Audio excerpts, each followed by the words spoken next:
Hello and welcome. My name is Craig Gafura. I am the Assistant Director for Public Opinion and Foreign Policy here at the Chicago Council on Global Affairs. Thank you for attending today's event with Congressman Krishnamoorthi about the recent incursions of unidentified objects into North American airspace. I'm honored to welcome the Congressman back to the Council for this very timely discussion. Today's discussion is on the record and also being recorded. Members of our live stream audience can submit their questions for the Congressman by opening ccga.live in a web browser. I will also note that the Chicago Council on Global Affairs is an independent, nonpartisan organization, and the views expressed by the speakers we host are their own and do not represent institutional positions of the Council. It's now my privilege to introduce our guest today. Congressman Raja Krishnamoorthi serves as the United States Representative for the 8th District of Illinois. He serves on the House Permanent Select Committee on Intelligence and is the ranking member of the House Select Committee on Strategic Competition between the United States and the Chinese Communist Party. He is also a member of the Council Emerging Leaders Class of 2010. Thank you, Congressman, for joining us, and welcome back to the Council. Before I start with some questions, I wanted to open the floor to you for some initial comments about what we do and don't know about these recent incursions and these objects. Well, thank you so much, Craig, and it's great to be back at the Council. And I want to thank all the leadership of the Council for everything that you do, and thank you to all those who are tuning in today. So what we do and don't know about these objects is what we know is we know about the CCP surveillance balloon, the Chinese Communist Party surveillance balloon that came over in late January and was shot down over the coast of South Carolina on February 4th in 47 feet of shallow ocean water. And that's actually being recovered as we speak. And so we're going to learn a lot more about this very large balloon. It was about 200 feet tall, 3 buses long, and more than 2,000 pounds of payload. So it was quite a large surveillance craft. We also know that there were 3 other objects that were taken down in basically the next, let's say, 10 days. And one was taken down over northern Alaska in the Arctic Ocean. One was in the Canadian Rockies in the northern Yukon. And then one was in the Canadian part of Lake Huron. And we know some bare bones details about them, but much more needs to be learned after we recover the wreckage. Thank you for that. And as President Biden informed everyone maybe half an hour ago, it doesn't seem right now that those other 3 objects are linked to the PRC, but he emphasized that the first one was definitely an espionage balloon, despite all of the protests from Beijing to the contrary. Can you share anything that we've been able to learn from that debris so far about the capacity of that balloon? Well, I think that, I had a classified briefing with the military roughly 1 week ago regarding what they've recovered so far.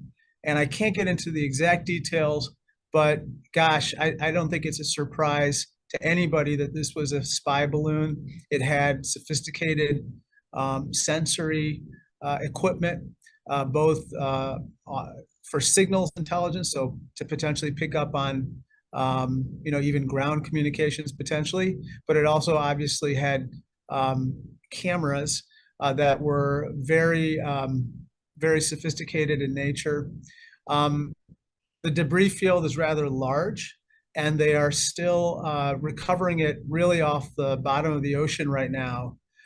So there's still a lot more work to do, but that's kind of the preliminary information that we have at this time. And Congressman, as I'm sure you know, and some of our listeners may know as well, the PRC has, in addition to balloons, they also have plenty of satellites that they use for surveillance and espionage, as does the United States and many other countries. So why use a balloon? What makes a balloon different from other surveillance mechanisms? Well, you're right. I mean, the PRC has roughly 350 intelligence satellites circling the globe at all times, picking up various pieces of intelligence. But what sets apart a balloon from a satellite is that you can loiter or linger or hover over an area for lengthy periods of time, and basically have a prolonged perspective on whatever you're trying to look at. And that's kind of what was going on with this particular balloon. And I suspect that they were doing the same across the various countries that were in the path of the other balloons that have traversed the globe. Do you have a sense of what the targets were for this particular balloon's flight path? We don't know yet exactly. We know what the CCP has claimed, which is that it was blown way off course. Of course, they say it's a weather balloon, but regardless, they claim that it was blown completely off course. But the way in which it ended up coming into the United States was rather curious. It started in Africa. Alaska, over the Aleutian Islands, then traversed east into the Yukon Territory, then came south over Montana, and obviously it was over some very sensitive sites, ICBM sites in Montana. So that doesn't seem like a coincidence. And I think that as far as we can tell, it looks somewhat planned. Now, Congressman, you sat on both the House Permanent Select Committee on Intelligence and also on the House Select Committee on Strategic Competition between the U.S. and the CCP, which really makes this issue sort of like the perfect overlap between your two committee assignments here. What effects have you seen on U.S.-China relations from the downing of that first balloon? Not good, Craig. I don't think that should come as a surprise to your viewers, but some of us thought that there was an opportunity, a window to maybe have some serious engagement at the highest levels following President Biden's and Chairman Xi's meeting late last year. And as you know, Secretary Blinken was about to embark on his trip to Beijing. There was even talk of a potential visit by Chairman Xi to the United States. And all of that has been postponed, as you know. And I think really the question is this: whether the highest levels of the CCP or the PLA, for that matter, the People's Liberation Army, knew about this particular CCP balloon brazenly violating American airspace, with just days until Secretary Blinken is about to visit Beijing. On the one hand, if it's intentional, that is, they knew that this was happening, they wanted it to happen, and at the same time, they knew Secretary Blinken was coming, it really, calls into question the sincerity of all their diplomatic overtures. On the other hand, if they didn't know, if the left hand didn't know what the right balloon was doing, then we have another problem, and that might be as big or worse, which is that there might be some programs on autopilot within the CCP or the PRC that could affect us regardless of the plans or intentions of the leadership. Either way, it's gotten us to basically reassess the state of our relations. And in your joint statement with Committee Chairman Gallagher 2 weeks ago, you both argue that this incident makes clear that recent diplomatic overtures don't represent a substantive change in PRC policy. What sort of moves would you need to see from Beijing to signal a more sincere commitment to dialogue and engagement with the U.S.? Well, I think, first of all, they shouldn't allege that the United States flew spy balloons over China 10 times in the last year, and making just baseless accusations without any evidence. Those types of statements just aggravate the situation as opposed to make it better. I think initially they started showing regret when people started seeing their CCP spy balloon in the air, and I think that it seemed like it was going in the right direction, but it seemed like it went from regret to angry statements to just outright baseless accusations. I think that honestly, I think that we have to re-engage with the CCP, but we have to do so um, from a standpoint of one of a little more candor, a little more transparency, and some firm conviction, certainly on our side, that the CCP really does want to engage and lower tensions and make things better and get to a better place. Um, I'm hoping that the CCP communicates those types of messages and backs it up with actions. And if so, I think that would be a step in the right direction. It seems like the first step in that re-engagement could happen this weekend at the Munich Security Conference. Secretary Blinken, U.S. Secretary of State, will be there, as will Wang Yi, the head diplomat in the PRC. There's certainly rumors of them meeting, although nothing's been confirmed. If that meeting does happen, what sort of messages does the Secretary need to deliver, and what do you want to hear from Wang Yi? Well, I think that, if such a meeting were to happen, I don't know that it will, and I'm not sure what, the nature of that meeting would be. But I think that it's fair to say that at the next opportunity, whether it's in person or otherwise, clear messages need to be expressed about just how upsetting that CCP surveillance balloon was to so many Americans. I can't tell you how many people among my constituents even have raised this issue. I had a town hall meeting the other day on Monday.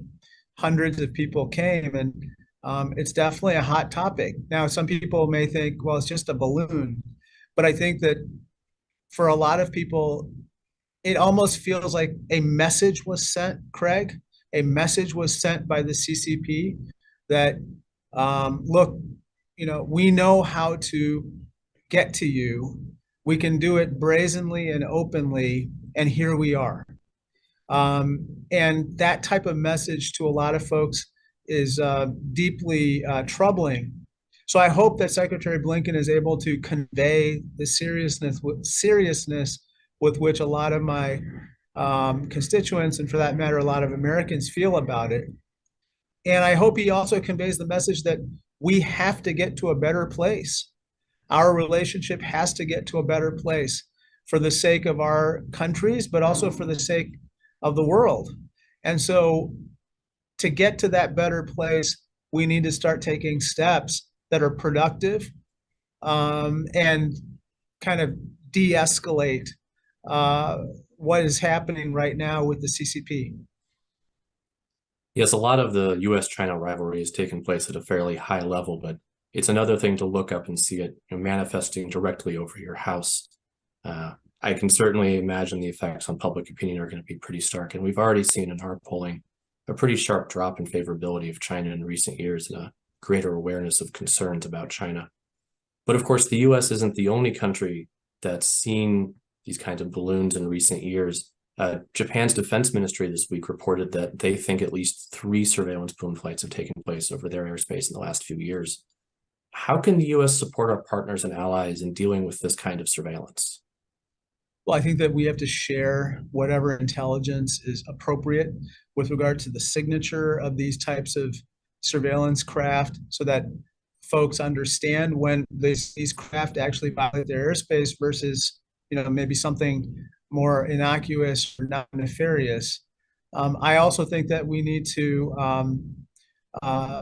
as we kind of recover the wreckage and figure out what the intelligence capabilities of the technology that were on that craft were, share that with our friends and partners so that we can collectively figure out how do we take countermeasures to prevent sensitive surveillance or surveillance over sensitive sites. I'm hopeful that we'll learn a lot from this wreckage and be able to then act upon it in a timely way. I do want to remind the audience that we will have a Q&A session starting in just a few minutes. If you want to submit your questions, please go to ccga.live, put them in, and we'll get them to the congressman. But before we do that, I do have a couple more for you. In particular, as we're looking down the barrel of increased U.S.-China tension, that obviously raises concerns about effects on Asian American communities here at home, who've been dealing with a rise in anti-American or anti-Asian American violence in recent years. In your role on the Select Committee, how do you see the U.S. engaging in competition without fueling some of those anti-Asian narratives here at home? I'm glad you brought that up, Craig. As an Asian American myself, I've spent my time in Congress fighting prejudice and discrimination and hate toward all communities, but especially people of Chinese or Asian origin. And I think that we have to continue to make sure that people understand that when we state that we are in competition or we have a quarrel with someone, it's clear that it's the Chinese Communist Party, not the Chinese people, and certainly not people of Chinese origin. And the way in which we talk about this is as important as the substance, because folks can misinterpret what we say and then act upon it in negative ways. And so I'm glad you brought that up. It's something that we've talked about during our deliberations so far on the Special Select Committee, and something that the chairman and I also have publicly talked about as well. Thank you. That's good to hear. I do want to take a couple questions from the audience, starting with one from Brian. As the ranking member on the Select Committee on U.S.-China competition, what will your priorities be in that distinguished role? Well, I think that there are a lot of different areas for study. Let me just back up for a second. The Special Select Committee was set up to investigate and uncover facts with regard to the state of challenges or the competitive nature of our relationship right now. And then other committees would take up the task of actually promulgating legislation to act upon what we found. That being said, we will be suggesting steps going forward, and hopefully we can even endorse legislation, and individual members will craft legislation that will be taken to the committees of jurisdiction and hopefully pass. Some of the areas of discussion will certainly be our military posture, our national security, what's happening with Taiwan, but also our economic posture, what's happening with trade, industrial espionage. And then we will also look at our technological state of affairs. The CCP and the PRC in general have invested mightily in artificial intelligence, quantum computing capabilities, robotics, and basically a whole slew of technologies necessary for winning the future. So we have to do the same, in my opinion. We have to figure out how are we going to up our game in these particular areas. So I think that we're going to probably prioritize those 3 or 4 areas among others. But as you know, the relationship touches on so many different factors. I think we're going to be talking about a lot these next couple of years. It's certainly a broad set of concerns. Got a question here from Matt in Chicago. Do you agree with Secretary Blinken's decision to cancel his trip to Beijing after the balloon's entry into U.S. airspace? Yes, I think that was absolutely the right thing to do. You can't go to Beijing not knowing whether, basically they intended to send this balloon at the same time you're coming to Beijing as some kind of a signal, or what exactly transpired. But we really have to reassess where we are. All that being said, I do think that the lines of communication need to stay open, and we need to be able to communicate frankly. There's not enough of that at the highest levels or even at the military to military level. We know that even modest miscalculations could end up with severe consequences. And so we want to avoid that, and that's why the communication is important. How do you think the U.S. and the PRC can better establish those lines of communication? Because it doesn't seem like we've had a good way to reach them or for them to reach us in these crisis moments in the last few years. Yeah, it's a good point. I think it gets said at the top. Honestly, I think that Chairman Xi and President Biden uh, probably need to have a candid talk and say, regardless of where we stand, we need to be able to talk to each other, and we need to be able to connect on topics of great concern. And I think that what we're missing right now are the right conditions for having the type of exchange, the type of frank and open dialogue that I think are necessary. And I think that hopefully we'll be getting to a better place soon. But I do think that right now, I think a lot of people are just scratching their heads, wondering what the heck happened with this balloon. Again, it is a balloon, but it's not just a balloon. It's a large piece of spycraft, 200 feet tall, 3 buses long, at least a couple thousand pounds payload, and everyone could see it. It was definitely a very visible manifestation of that concern.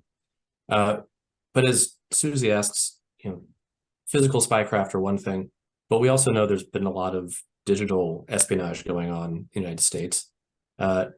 Are we as concerned as we should be about that type of espionage going on in the US?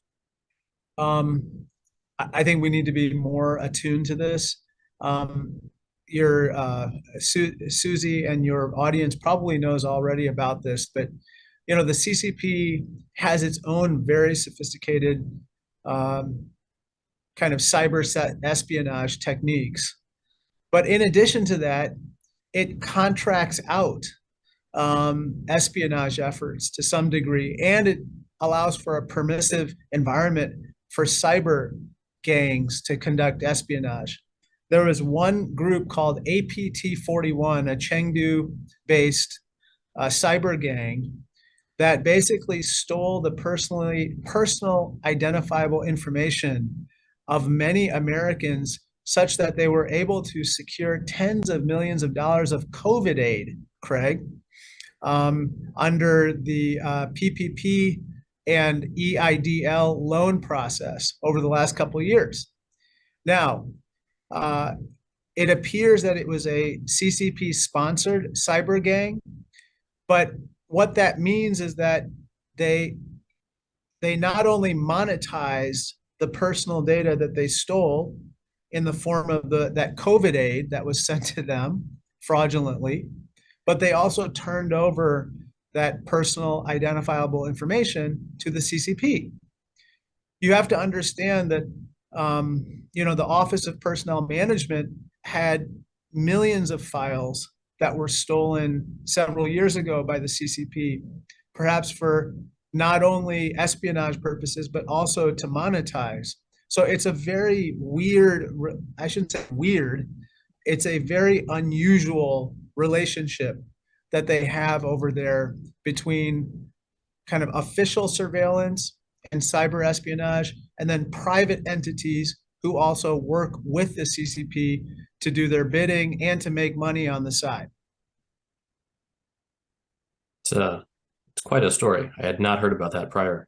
And then the other thing that happened, sorry to jump in, I was a small businessman before I came to Congress, and we worked on some very sensitive infrared night vision technology for the military, for the government, for space applications. And the business that I was at was targeted for industrial espionage. CCP folks impersonated NASA personnel in calling upon our business to retrieve data related to our NASA programs. And so this is just the tip of the iceberg. You talk to any small business person or any business person, for that matter, a number of institutions, everyone seems to have their own CCP story or their own hacking story.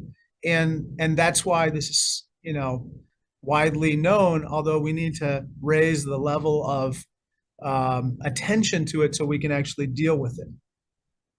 Those some of the concerns that you hear when you have town halls on these issues, that type of espionage concern, or other issues that people bring up? Oh yeah, I mean, businesses here bring this up, but they also bring up just doing business in the PRC. I hear a lot of complaints about, basically the idea that once they do business in the PRC, they may lose control of their IP, intellectual property, and or that their intellectual property is actually stolen here in the United States by a partner or by a competitor, and then knockoffs are made in the PRC. I mean, these are very significant concerns, and I think it really puts an edge on the relationship. It puts an edge in terms of people's attitudes. For all that, I have to say, let's be honest, a lot of American businesses have done well in the PRC as well. We can't deny that. And in fact, there's a lot of trade happening right now. I think, if I'm not mistaken, the other day we released our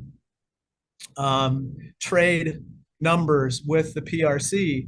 And despite the sanctions, despite the tariffs, despite the countervailing tariffs, it's at an all-time high, Craig.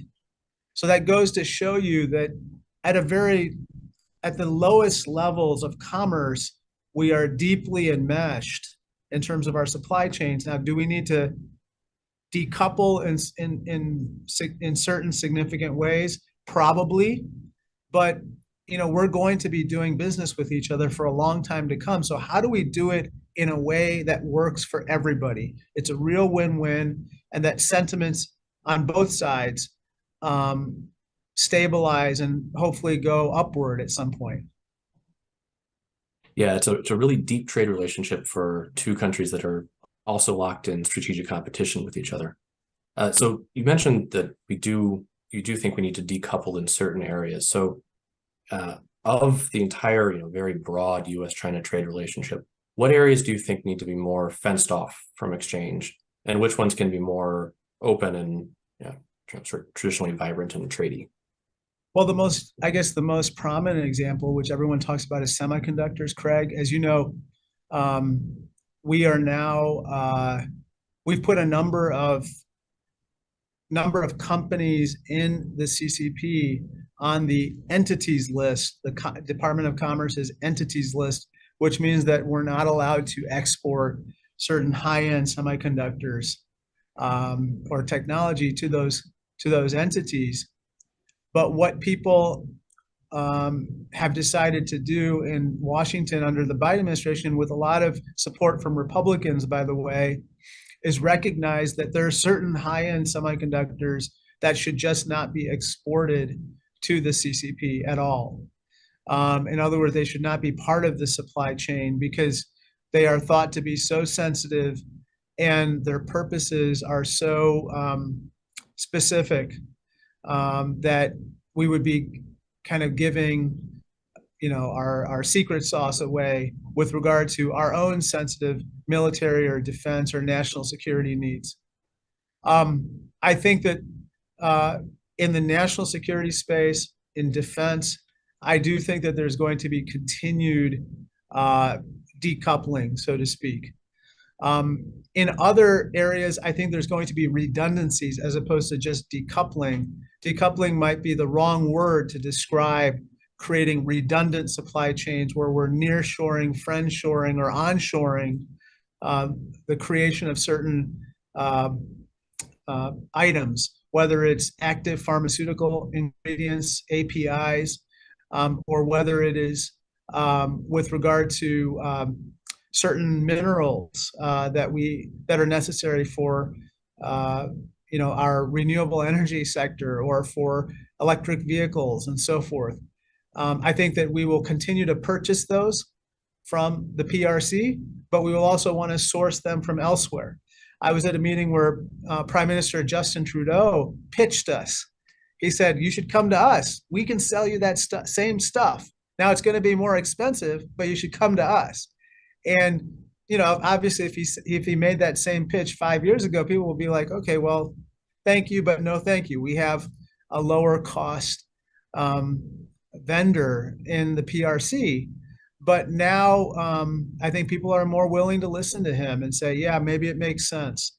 to have a secondary source or others to source some of these critical items. Especially one so close to home, very convenient. Exactly. Exactly. Dan in Hinsdale has a question that kind of takes a slightly different angle on international trade here. Given China's dependence on international trade, especially in energy and raw materials, do you believe that China has legitimate concerns about the potential future security of commercial shipping in international waters, particularly around the South China Sea? Oh, sure. They should have concerns, but so do all their neighbors, as you know.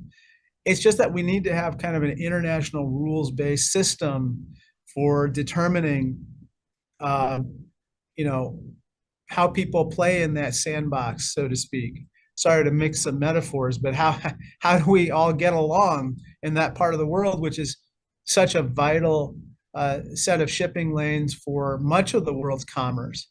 I happened to be in that area of the world last August on a trip with Speaker Pelosi to visit Taiwan, but also Singapore, Malaysia, Japan, and South Korea.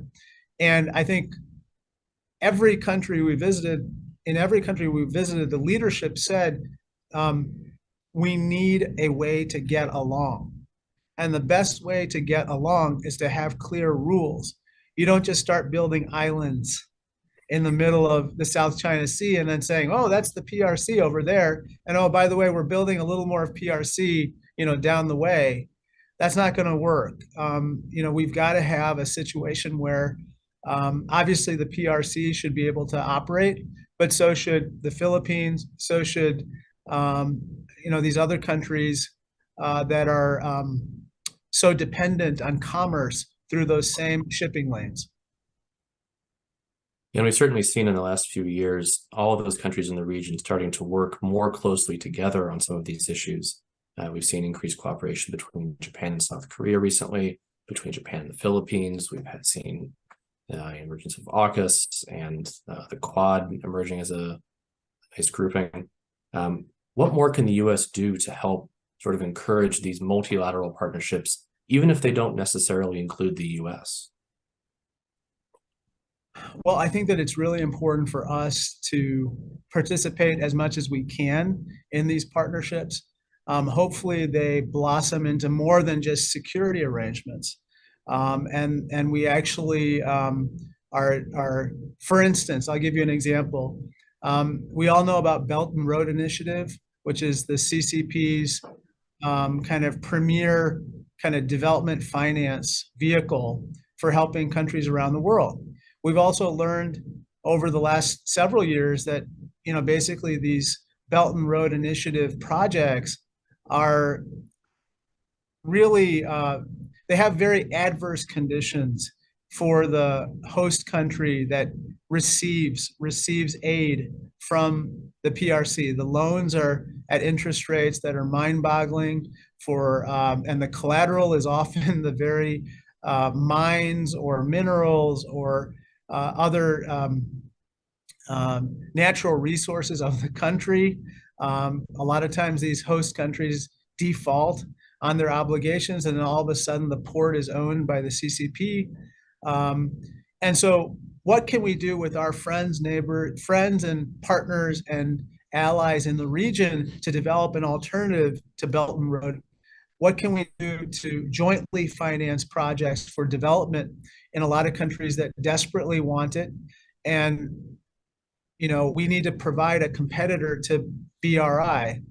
And so that's an avenue for, I think, great partnership going forward. And, one of the things that I'll be suggesting as part of our work on this special select committee is looking at different models for how do we work with our partners on a multilateral basis to provide something competitive with the Belt and Road Initiative. Because if we don't, there are whole parts of, for instance, Africa, where, basically they look at us and they say, well, we really enjoy talking to you, the United States, but, show me the money, show me the projects, show me the help, show me how you're going to help my citizens be better off than they are today. you see that highway that was built by the CCP. How bad could they be? So we need to have, alternatives.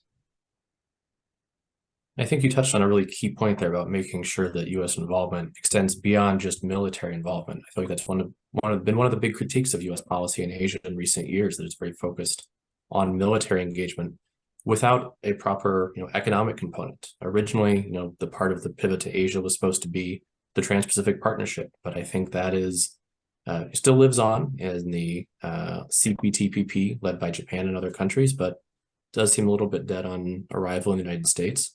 Do you see that the United States is going to get back into the free trade game in Asia, or is there some other economic engagement mechanism you see as being really useful in stepping up U.S. engagement there? Well, there's something called the Indo-American Pacific Economic Forum. I think that, I'm sorry, it's the Indo-Pacific Economic Forum, IPEF. And that is something that the administration launched as a framework for perhaps I'm going to get it wrong, CPTPP alternative. These letters are just getting way too long. I think these acronyms are getting way too long. But the idea is to have some kind of framework where we can work with Japan, South Korea, Taiwan, and others on a robust regional trade framework. I know that some of our friends in that region are not too impressed yet by IPEF. They would like to see a TPP type of arrangement. I'm not sure when we're going to get there. I'll be honest with you, Craig. I think that there might be bilateral arrangements with different countries, depending on where they are, relative to kind of what we need for our people, so to speak. I think the last thing I was just going to say is the reason why we don't have a good alternative right now to Belt and Road Initiative is because of something that we in the early 2000s decided just generally about our development approach around the world, which is we don't want to saddle people with debt, saddle countries with debt. If you remember, there was a move worldwide, certainly in Europe and the United States, to try to reduce the amount of debt that a lot of developing nations felt was an albatross around them. And so we decided to get away from debt and go toward grants, but the grants ended up being rather small relative to the need.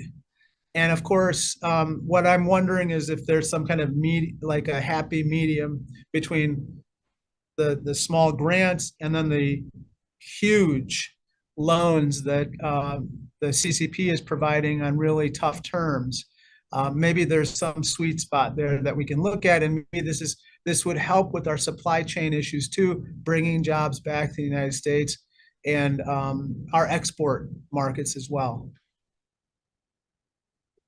I know you've got to get out of here in a couple of minutes, so I got one more question for you from a viewer in Chicago, touching on Taiwan, which you were visiting last August.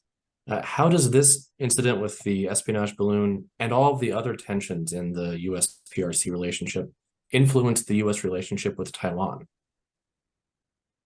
Well, I think that, our relationship with Taiwan is very strong, as you know.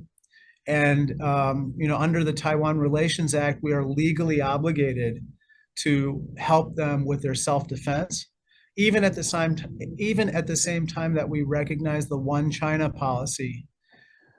All that said, we want to do everything we can to prevent any kind of military aggression by the CCP on Taiwan.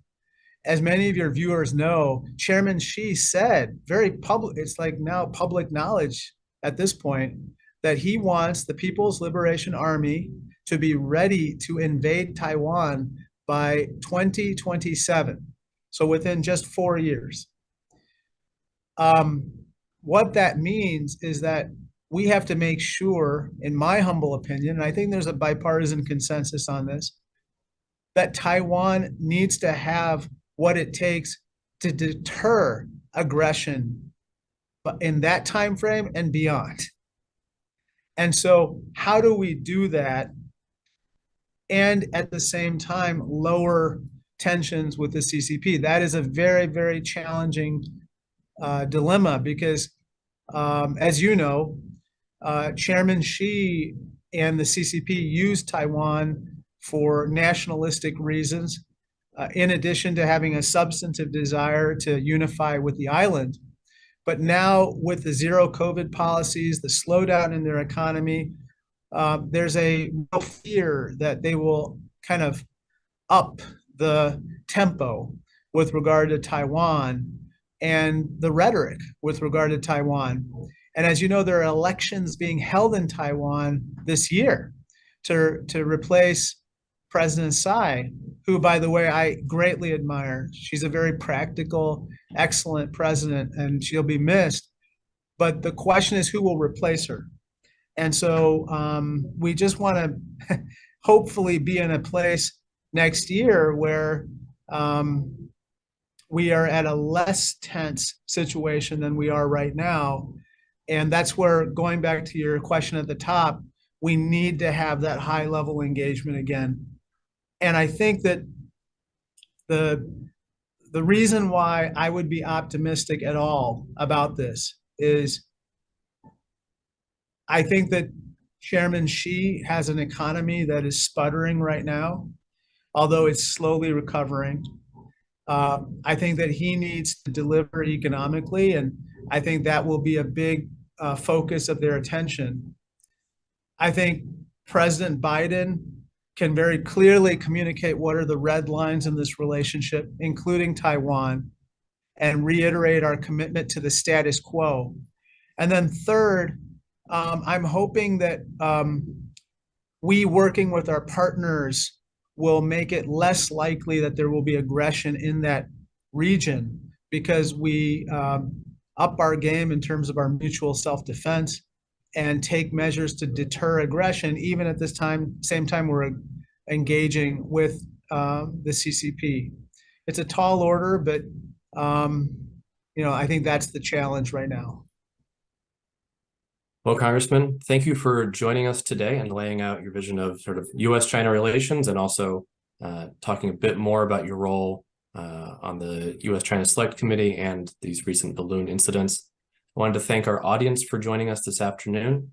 You can also find more information about our upcoming events and our research on U.S.-China relations, on Taiwan and other issues at globalaffairs.org. Thank you very much, and we look forward to seeing you again soon. Thank you.